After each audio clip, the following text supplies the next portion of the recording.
Um pouquinho pode até ficar, mas... Quem és tu, ó homem, para discutires com Deus? Porventura, pode o objeto perguntar a quem o fez, por que me fizestes assim? Versículo de número 21.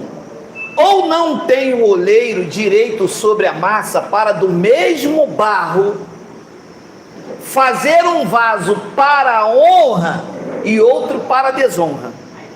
Versículo de número 22. Que diremos, pois, se Deus, querendo mostrar a sua ira... Paulo fala umas coisas aqui meio complicadas. Querendo mostrar a sua ira e dar a conhecer o seu poder, suportou com muita longanimidade os vasos de ira preparados para a perdição. Então deixa eu conversar um pouco em cima desse versículo, do outro que virá. Você sabe que com a manifestação do conhecimento da graça de Deus, ela abriu também janelas para muitas filosofias, para muitos achismos. As pessoas vão criando suas próprias conclusões, quando na verdade não é aquilo que condiz com os seus atos. Há um burburinho na internet dizendo que não existe filhos da perdição. Bem, historicamente, isto é fácil de quebrar, porque General Tito, o filho da perdição, que Paulo disse em Tessalonicenses, na verdade Paulo repete a profecia de Daniel. Paulo disse que o filho da perdição ia entrar no templo lá em Jerusalém, temos várias mensagens que falam sobre isso, era uma forma de juízo, né? Como Deus usava a espada de uma nação para ir contra o outro, a respeito de Ciro, temos estudado várias vezes. Então eles dizem que de 70 para cá não existe mais filhos da perdição, e que todas as pessoas estão salvas. Só que não provam isto nem à luz do Evangelho, e nem provam isto na história. Então eu ouço dizer que Hitler foi salvo. Ora, Hitler não foi salvo, como eu, Geraldo Carne, também não vou ser salvo, porque a salvação não é para a matéria. Se Deus salvasse a minha matéria, iríamos abrir janelas para outro tipo de ramificação de entendimento, que é a reencarnação. O que foi salvo, o que é salvo, o que nasceu salvo, o que nunca se perdeu, é o espírito. O sábio Salomão disse que a carne volta ao pó, mas o espírito volta a Deus, que ele converteu, que ele deu, era dele, sempre foi dele, não pode se perder. Então a carne volta ao pó, esta matéria volta ao pó, e o espírito é que volta a Deus, com outros propósitos, que precisa muito maturidade para entender, que eu sei que ainda não é o momento. No lugar de sermos mestres, ainda há muita carne entre nós, há muitos meninos. Então é preciso amadurecer um argumento mais forte a respeito disso, que na verdade é a chave da vida cristã. A chave da vida cristã ainda está por se manifestar entre nós. Converso muito com a minha esposa, dou umas pinceladas, porque viver de qualquer maneira nesta terra não foi e nunca será o objetivo do Pai. Haverá uma repreensão para isso, mas mais para frente a gente fala. Então, Tito, que foi o filho da perdição, ele passou o ano 70, não sei se os senhores conhecem essa história. Foi ele que entrou no templo em Jerusalém. Como eu me aprofundo um pouco na história, o arco de Tito. Em 81 ele foi proclamado como imperador no lugar do seu pai, o imperador Vespasiano. Ele era general das tropas romanas. Quando o pai morre, ele vai à ascensão e se torna imperador. Este homem casa, tem uma filha, Ora, se ele era o filho da perdição, e ele tem uma filha, após 70, ele deixou descendentes. Quer dizer, então, que os filhos da perdição não foram exterminados em 70 DC, a descendência continuou. Ela casou com o primo dela, casou com um parente, que era assim que eles viviam naquela... e deixou vários outros descendentes. Os filhos da perdição estão entre nós. Os filhos da perdição estão aí, causando tropeço, enganando, ferindo, mentindo, roubando. Você acha mesmo, você consegue pensar que um homem que tem um chamado de pregar o Evangelho, que sofre pelo Evangelho, que dá a vida pelo Evangelho, vai fazer uma fogueira fictícia para tomar o seu dinheiro? Aonde que está o Espírito de Deus que não avisa a ele que isto não é certo, não é louvável? Então são essas e outras questões que nós devemos fazer uma reflexão. Será que eu sou mesmo um filho de Deus? Será que as minhas obras, e ninguém é salvo pelas obras, mas ninguém pode tirar água salgada de uma fonte doce? Não se pode colher figos de abrolho? Pela árvore conhecereis o fruto. E eu sei perfeitamente que enquanto esse entendimento não é vivificado, enquanto a mente de Cristo não é ativada, nós cometemos obras que até mesmo Deus duvida, como diz o jargão popular. Mas uma vez que o Filho da Luz, ele recebe um entendimento, essa espada afiada entra na divisão da alma e do seu espírito, é impossível um filho de Deus virar as costas para o Pai. A primeira coisa que ele entende é que ele tem a genética divina, é que ele vive para agradar a esse Deus por conta desse sol. E eu tenho dito aqui reiteradas vezes, ele fez o sol e ele mesmo não se aquece. Ele fez o mar e ele mesmo não toma banho. Ele fez o saboroso abacaxi e ele mesmo não come. Quem é que desfruta de tudo isto? Eu. Deus me deu fé e ele mesmo não tem, porque Deus não tem fé. Ele não precisa acreditar em nada. Quem precisa acreditar sou eu, e ele me deu a capacidade de crer nele, porque é impossível que um homem agrade a Deus se não tiver fé. E eu estou dizendo isto porque, em nome de graça, antes de eu entender determinadas coisas, eu achava assim: pô, aquele cara está na graça, aquele cara está na graça, aquele cara está na graça, aquele cara está na graça, pô, o cara pensa igual a mim. Não, a graça, ela é como uma rede jogada ao mar, e como ela é maravilhosa, vem os peixes bons, mas também vem pneu, vem pau, vem pedra. E como é um ambiente confortável, onde todo mundo se alegra, onde tudo é comum a todos nós, nós queremos que as pessoas vão na nossa casa, participem, comem, bebem, nós abraçamos. Como isso é um ambiente favorável, o lobo aqui se dá bem, se a espada não o cortar. O lobo vai ficando. Tu lembra o que Jesus disse, que eles disseram: mestre, tu só semeou semente boa no teu campo? Como há, pois, o joio? Quer que arranquemos? Ele disse: não, deixe, porque se arrancar agora, antes da cruz, antes do juízo, antes de 70, vamos tirar também o trigo, mas vai haver uma ceifa. E aconteceu. Só que aqui que eu quero trabalhar o pensamento nessa pérola. O juízo foi para trazer condenação aos filhos da perdição.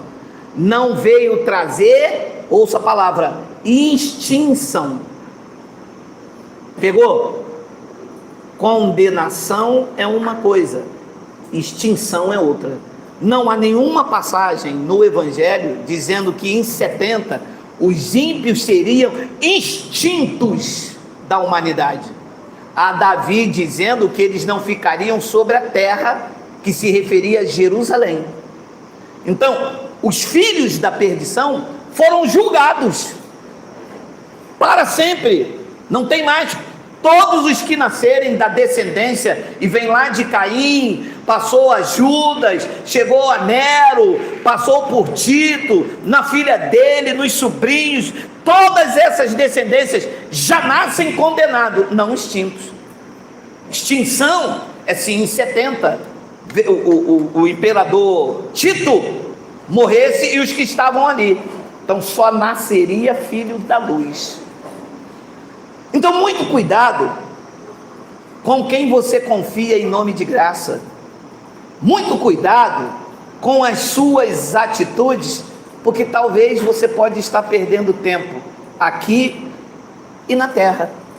Porque o apóstolo Paulo disse que assim como era Adão, alma vivificante, alma terrena, que Adão não tinha o Espírito de Deus, ele tinha o fôlego de vida. Está lá em 1 Coríntios, coloca para mim, por favor, 1 Coríntios capítulo 15, versículo de número 40. Não, você me louvou, minha esposa amada? Você veio em Florida, o que é isso aí? É um abacaxi? Que miséria é essa? É o que? Girassol? Ah, girassol. Esse é um abacaxi. 1 Coríntios capítulo 15, deixa eu me ver aqui. Deixa me ver se Coríntios, capítulo 15, versículo 45. Por favor, com todo carinho, com todo amor, que eu gostei desse teu cabelo aí, hein? É carnaval não, né? Eu vou mandar o meu assim também. Os amigos do meu filho estão tudo pintando o cabelo. Rapaz, olha, uns pinta de vermelho por conta do traficante Oruan. Que coisa, né? Terrível. Terrível. Meu filho falei, esse ano você não vai pintar mais não. Pinta igual abacaxi mesmo, agora preto e branco, mas é uma praga que fica aí. Vamos lá. Pois assim está escrito, disse Paulo aos Coríntios: o primeiro homem, Adão, foi alma vivificante, vivente. O último Adão, se referindo a Cristo, porém é espírito vivificante. Agora olha só o versículo 46, olha só, 46. Mas não é o primeiro Adão, não é o que? Espiritual, mas ele era natural, era terreno, animal e diabólico, não tinha nada de Deus. Adão era filho da perdição, Adão era só carne, quando morria, acabou. É como um cão, é como um bode. E os filhos da luz que vem de Cristo, depois o espiritual, depois o outro Adão, Cristo, o espiritual. Então, se ele é espiritual, além da matéria, ele tinha também o espírito. Morreu a matéria, não é como Adão. O espírito volta. Vida para sempre, vida eterna. Antes de concluir o segundo versículo, nós viemos aqui, irmãos, só experimentar o que Deus fez. Nós não somos daqui. A nossa pátria é celestial. Os filhos da luz não têm essa residência aqui. A nossa pátria é celestial. Estamos aqui só porque papai fez tudo isso e disse a cada um de nós: vai lá e experimenta, entra no corpo. O meu espírito entrou em 1965. Criança, não sabia de nada, mas quando eu cheguei a ser maduro, eu vi atrás, fiquei louco. Quando eu vi a cachoeira, a religião é que disse: isso é do diabo, hein? Não vai lá não, hein? Olha, irmão, nós viemos aqui para desfrutar com moderação. Que Deus maravilhoso. Os filhos da luz é assim. Depois diz: depois o espiritual. Versículo 47. O primeiro homem, Adão, foi formado da terra. É terreno, tem nada de Deus, é carne, para nada serve. O segundo homem, Cristo, é do céu. Versículo 48. Como foi o primeiro homem, o terreno, Adão, tais são também os demais homens terrenos. Estão aqui entre nós, estão lá no YouTube, está no seu trabalho. Alguns dizem, eu também estou em graça, mas são adúlteros, pedófilos, enganam, não têm dignidade, não se preocupa com as coisas de Deus, não tem temor, não tem zelo, vive de qualquer maneira, porque são terrenos, não participam da genética divina. Os filhos da luz até erram, mas aqui dói. Ele senta no banquete da consciência, no seu canto escuro, ele se recolhe aqui e diz, eu não deveria ter feito isso, eu não deveria ter feito aquilo, eu deveria ter ajudado mais, eu deveria ter abraçado, eu deveria ter perdoado, porque ele participa da genética divina, ele participa da vida com Deus.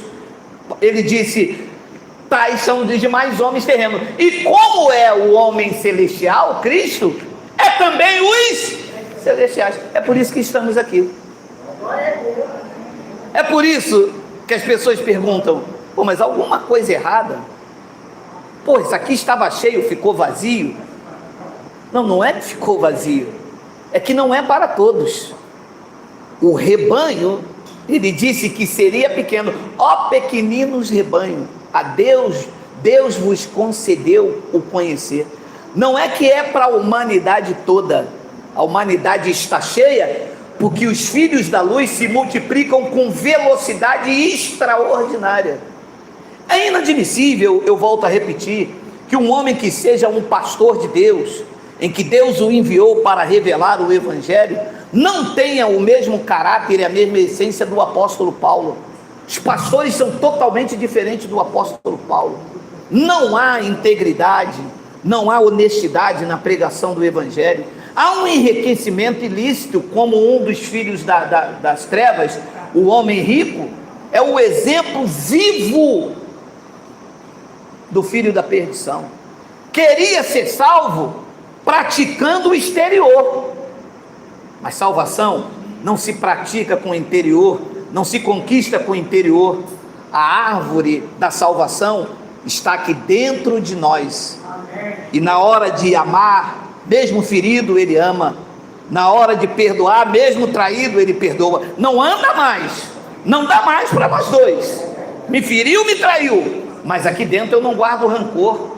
Você sabe que o espírito que habita em você é um espírito de luz, e bem haja pela sua vida, porque você é um espírito da luz, vai viver eternamente.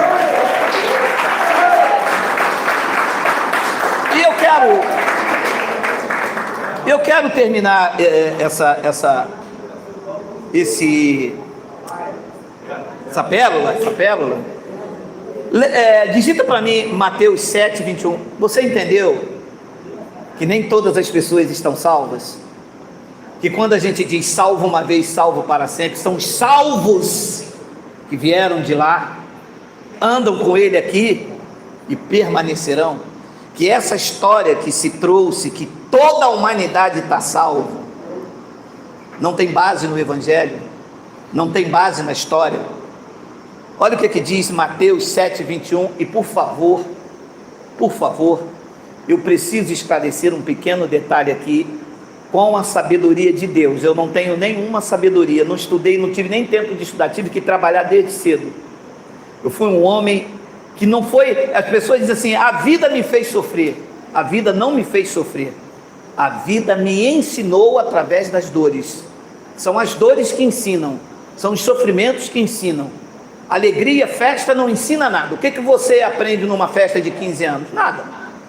O que você aprendeu num casamento onde comer e beber? Nada. São as dores que te ensinam, são os sofrimentos que te ensinam, são as dificuldades que mostram quem pode estar do seu lado, quem vai poder te ombrear, quem te compreende. Meu amado, quem te compreende no meio das dificuldades te ensinam muito mais em quem está contigo só na felicidade. Aprenda isso. Nem todo o que me diz Senhor, Senhor entrará no reino dos céus, mas aquele que faz a vontade de meu Pai que está nos céus. Entrará é porque está apontando para o futuro. Ninguém tinha entrado ainda. só iria entrar lá quem faz a vontade. E só o filho faz a vontade do pai. O bastardo não faz. O bastardo diz assim: mas ele também não é meu pai. Ele não sei o quê. Se não é meu pai, você não quer. O filho não. O filho ele resmunga, ele não gosta, ele fica ali no castigo. O pai manda engolir o choro, como já fez comigo várias vezes. Por quê, Deus? Por quê? Por quê? Eu quero uma resposta, mas não há resposta. A resposta é engolir o silêncio e aprender com as dores. É assim que o pai treina. A palavra paideó do grego é disciplina. Deus ama, Deus cuida, Deus disciplina todos os que Ele tem como filho. Faz isso comigo, faz isso com você. A pergunta é: quantas pessoas você conhece que conheceram o Evangelho da graça de Deus, que passaram por aqui, pela sua vida, por outro ministério, que dizem hoje: eu vivo o Evangelho da graça de Deus verdadeiro, e que dão um bom testemunho, que são zelosos de boas obras? Quantos você conhece que aprenderam a perdoar quando um irmão errou? Porque é uma das minhas frases que eu mais amo. Eu vou mostrar o quanto você é espiritual quando eu errar com você. Eu vou saber se realmente você é de Deus, não que eu queira errar, porque às vezes o pai lá em cima, ele permite um atrito, ele permite uma situação para mostrar quem somos diante das dificuldades, dos atritos. Se você é uma pessoa que diz e para e diz: não, eu sou filho da luz, essa situação está me treinando, essa situação está exercitando a minha espiritualidade, eu não vou reagir contrário, porque mesmo que eu queira, eu não vou conseguir. Eu não sou terreno, eu não sou carnal, eu sou filho da luz. A minha carne obedece o meu espírito. Não é como os filhos da perdição, que não têm espírito para ser sensibilizado e usam do impulso carnal para ferir. Se eu fizer um balanço de quantas pessoas eu conheço que dizem: eu conheço a graça, e vivem uma vida totalmente numa desgraça, dando mau testemunho para quem quer andar na luz, dando mau testemunho com obras que não condiz ao Evangelho, eu precisaria aqui de mais uma agenda dessa. Olha o que Paulo diz para terminar em Efésios capítulo 2, versículo de número 10, olha aí. Quando alguém falar para você assim: eu conheço a graça, eu vivo a graça, você pergunta a ele o que ele entende desse versículo aí.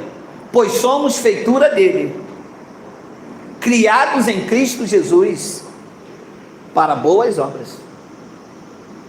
Feituras dele, criado em Cristo Jesus para andar de qualquer jeito, trair, humilhar, puxar o tapete do irmão, falar mal do irmão, conspirar contra, acusar, botar o dedo em riste.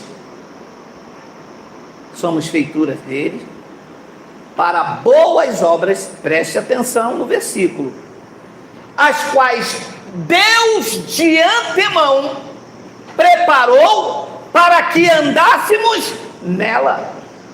Sabe o que nós estamos fazendo aqui? Sem imposição, sem dedo em riste, podendo abrir mão de um passeio, de uma praia, de uma piscina. Estamos aqui andando em uma obra preparada por Deus de antemão, porque somos filhos da luz. Obrigado aí.